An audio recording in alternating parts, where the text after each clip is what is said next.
And God denyo oh what that dang. This is the voice of the Patriot, where we speak truth to power. Now here we don't criticize, but if we must, it would only be on one condition: to build and not to destroy. That is why we keep saying we are in the service of God and country. This is the headquarters of the truth, because here we are not neutral. We have taken sides, the side of the truth.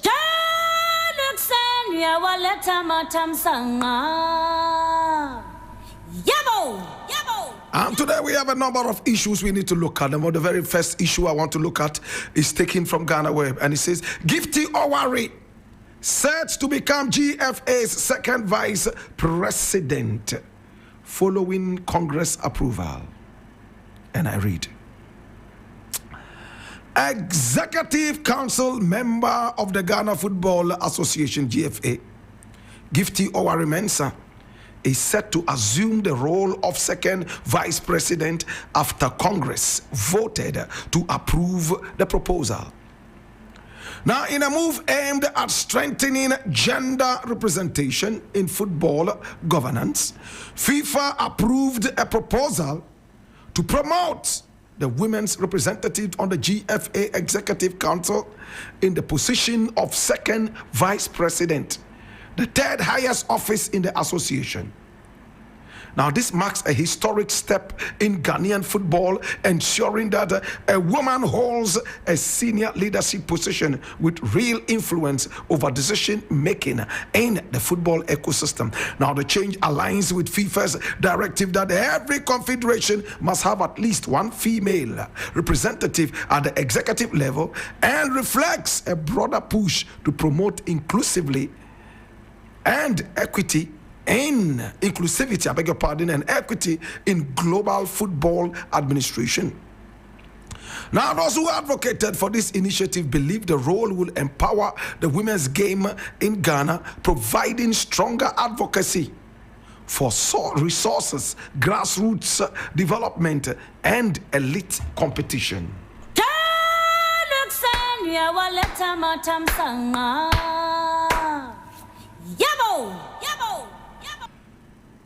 My brother, my sister, now the very first question that came into my head when I saw the headline: is it that the GFA needs a secretary for ghost names, or what? Do we need an officer for ghost names, or what? Now, my brother, many people have said that corruption in Ghana is actually rewarded. Some other people have said that innocent till proven guilty. We're going to combine all these thoughts and deal with this issue in the next few seconds. My brother, my sister, Gifty Oware has had people very close to her quarters say that she is overly arrogant, disrespectful, and spiteful. My brother, my sister, so each is going to be put in an office to deal with people. If this is true, then she is prima facie disqualified. Do we need arrogant people to take over office, spiteful people to take over office, when majority of the people who have come in contact with Gifty Oware have all said that this woman here is overly arrogant and spiteful? Her tenure of office at the NSS, what was her achievement? My brother, my sister, she had 2 certificates, corruption related, my brother, my sister. Number 1, she decided to take money in the name of sponsorship to go to school in England. Money meant for poor but needy students. Proven. This is a woman who owns a football club right here in Ghana. A woman gainfully employed, yet she went into the coffers of poor but needy students, took out money, and went all the way to England for school. My brother, my sister, what has become of that investigation? Number two, the God's name saga. The issue is lingering in court. Is it not good enough to prevent a person like this from taking public office until the investigations are over? Somebody, my brother, my sister, who has been accused of planting ghost names in the government payroll is going to be taking an office that many people have said is very lucrative in this country: football. When Nyantakyi was kicked out of office by the kind courtesy of Number 12 documentary, he fought tooth and nail, not only to save his name, but also to save his purse. Nyantakyi did everything that he did. But my brother, my sister, though not convicted by any court, yet FIFA stepped forward and kicked out Nyantakyi, slapping ban upon ban on him. Why wouldn't FIFA do the same thing in this sense? Or is it because these corruption-related charges do not have anything to do with football? My brother, my sister, I am overly sad that somebody who has been fingered in a ghost name saga is still allowed to take public office in this country. My brother, why don't they step aside until the law courts finish up with this? And remember, these allegations are not coming from any just person. They are coming from the nation, the Attorney General. If this nation is that serious with corruption, Gifty Oware should never hold any position until the law courts decide. Again, what is keeping the law courts from a speedy decision? Are the investigations not complete? What truly is the issue? In this country, it looks like we actually reward corruption. Look at when the ghost names issue came up. Left, right, and center, people were discussing that. A member of parliament was even fingered. The Attorney General went out to the gallery with the information. Of course, the matter is in court. But why do you allow a potential criminal to hold public office before the courts make a decision? Why don't you let them stay aside until this is done? My brother, my sister, this is a lesson. This is something to learn from, that our courts must be quick to deliver justice. Some court cases can linger in the courthouses for only God knows how long. It is time to look at all those cases and deliver speedy judgments and justice. I leave it here.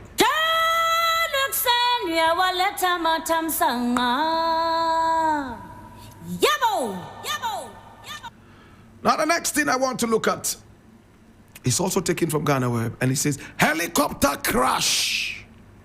This happened because of NDC's witchcraft. And this is from a woman by name Ama Dako. And I read, Elena Madako, a communications officer of the new Patriotic Party, the NPP, has taken a swipe at the National Democratic Congress over the tragic helicopter crash that claimed the lives of several people. Speaking in an interview on Wuntumi TV and FM, Amadako asserted that the ruling NDC is to be blamed for the horrific incident.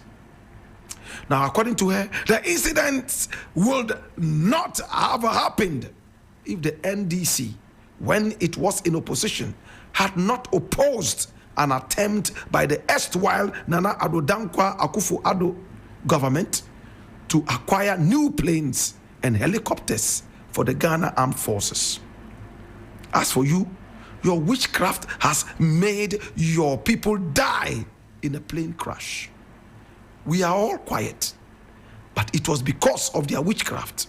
Let me explain to you why I said this happened because of their witchcraft. 2 years ago, His Excellency Nana Addo Dankwa Akufo-Addo, through his defense minister, Dominic Nitiwul, went to parliament and said that we need to retool our military. What happened? Okujeto Ablakwa, with his teeth like a plier, used to break glass, descended on Akufo-Addo in this country, a whole president. She said in the Twi dialect. Anytime Nana Addo Dankwa travels, he Ablakwa, with the teeth like a pair of pliers used to break glass, goes to the airlines to ask how much it cost. Were we not in this country? Did they call him to order? During that time, if they had been quiet for us to order the planes and helicopters, we might not have encountered this tragedy, she added.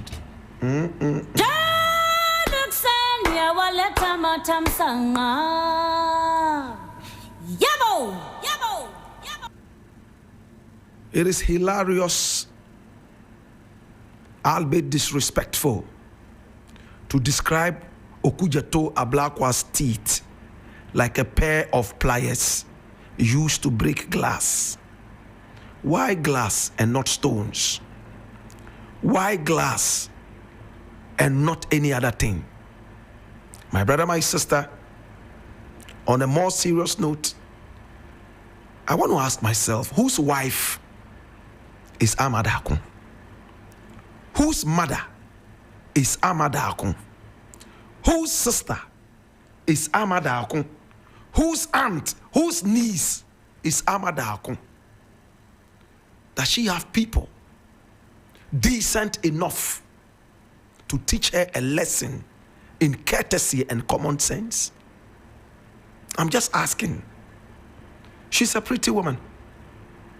Looking at the photographs, my brother, my sister, she could pass. My brother, my sister, but the words coming out of her mouth are not ladylike. No common sense. The only thing that is therein is foolhardiness and frustration because they were kicked out of power by the good people of this country. Instead of applauding Ablakwa for doing due diligence, in fact, by doing his oversight duties as a parliamentarian at the time to save the Ghanaian so much exorbitant fees paid for the luxury of a dwarfish president. Hallelujah. Nana Addo Dankwa Akufo-Addo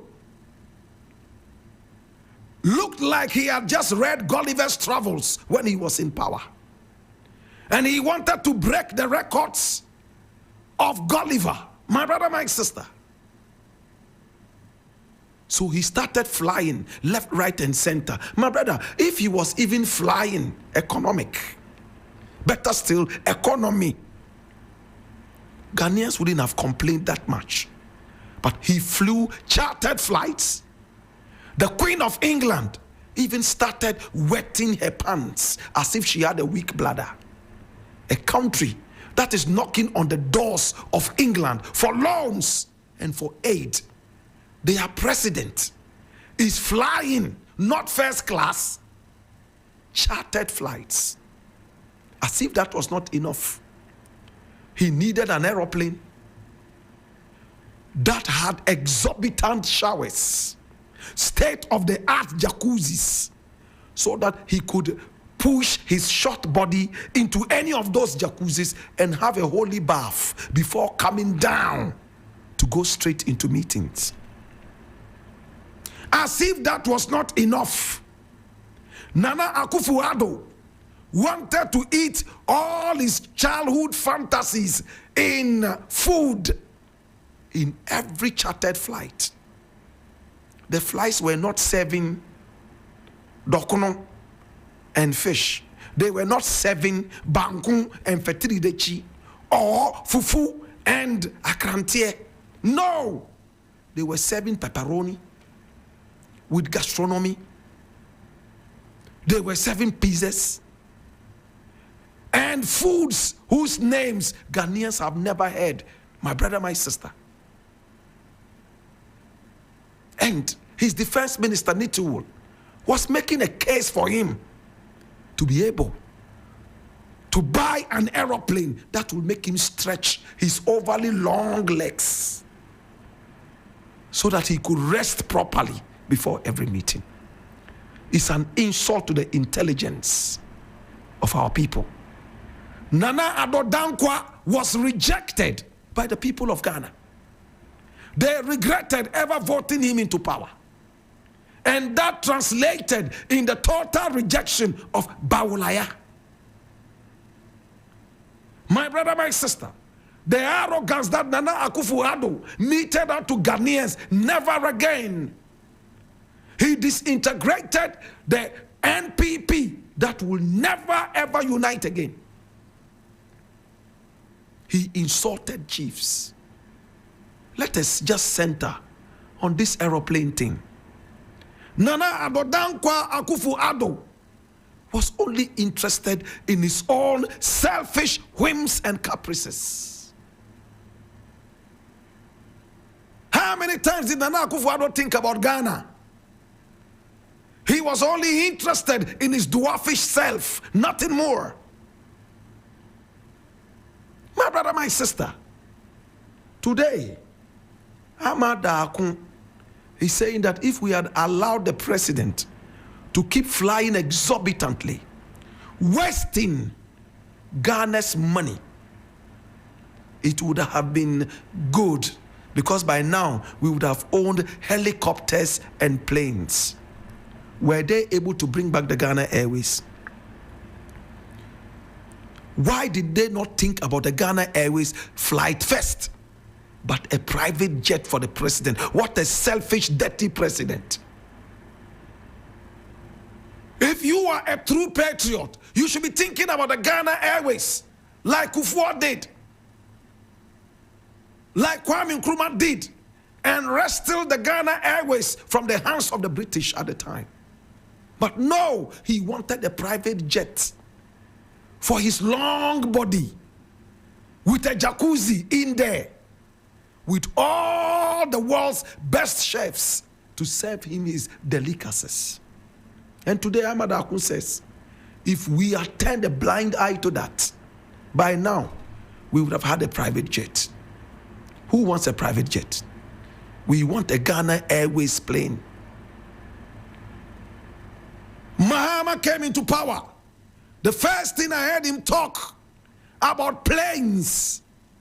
My brother, my sister, he said they are getting Ghana Airways planes to fly, not a private jet for himself. He's sponging on his brother Ibrahim Mahama's old jet. He's okay with that. He is sacrificing until the nation is able to stand on its two economic feet. That is a president. Not a president whose mind is just flying around like Gulliver, trying to break the record of Gulliver. Maybe right, Gulliver's Travels too. Ahmad Akun does not see the sense in what Ekujeto Ablakwa has done. She has rather rewarded him with insults. The guy with the teeth like a pair of pliers used to break glass. My brother, my sister, it is sad. But what else do you expect of a party that is suffering from total disappointment and anorexia? Should I say it again? Total disappointment and anorexia. They are not able to sleep. The ghost of Nkrumah is slapping them every second. My brother, my sister, the ghost of Kwame Nkrumah is slapping Nana Akufo-Addo every second, slapping Bawumia every second, and flying all these people who tried to look down on his legacy whilst they were in power for the 8 heinous years, ill-fated years that they unleashed on innocent Ghanaians. Today, a better president has come into power. He's not thinking about a private jet. My brother, my sister, finally, the helicopter that crashed, was it not good enough to fly? Where are the aspects? Why did they allow it to fly? Which man in his right senses will still go and sit in an helicopter that is said not to be in the right space? That helicopter was okayed. It was airworthy. In other words, if we have cars that are roadworthy, helicopters and planes are airworthy before they fly. Who okayed the helicopter? Is Ahmad Dakun all of a sudden the black box of the helicopter? She knows everything that happened before it crashed. For her, it is because the helicopter is too old and not airworthy. That's why it crashed. My brother, my sister, I think some people should start going to jail so they can learn some common sense. In fact, we should seriously start teaching civics to both young and old in our country. We are far behind realism. Don't let careless nincompoops push you into derailing on the path of patriotism. I leave it here.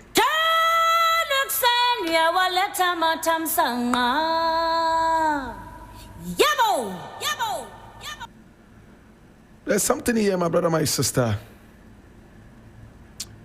I would want us to look at. Yeah. Things are happening in our country. Oh my God. I look at the newsreel and I start to shiver. I shiver, my brother, my sister.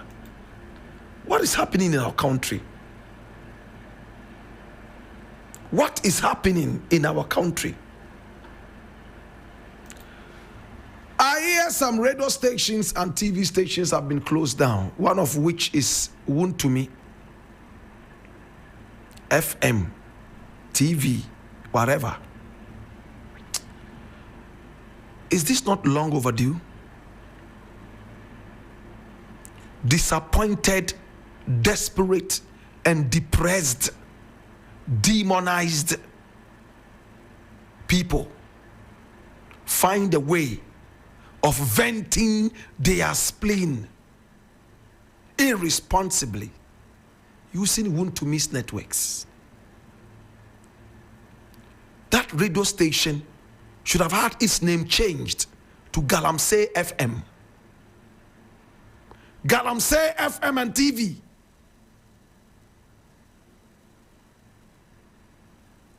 Any confused human being found the way to go to Wontumi and sit down there and throw away demonic hot air. They made some of the most dangerous remarks on that network. In fact, it almost became like a terrorist radio station, TV station, all combined. I am sure that Archbishop Duncan Williams has a hand in the closing of this station. Remember the tongues that he was speaking? When people sat on that radio station, on TV, and insulted him like a common criminal. I think the tongues are beginning to work. Hallelujah. ya waleta matamsanga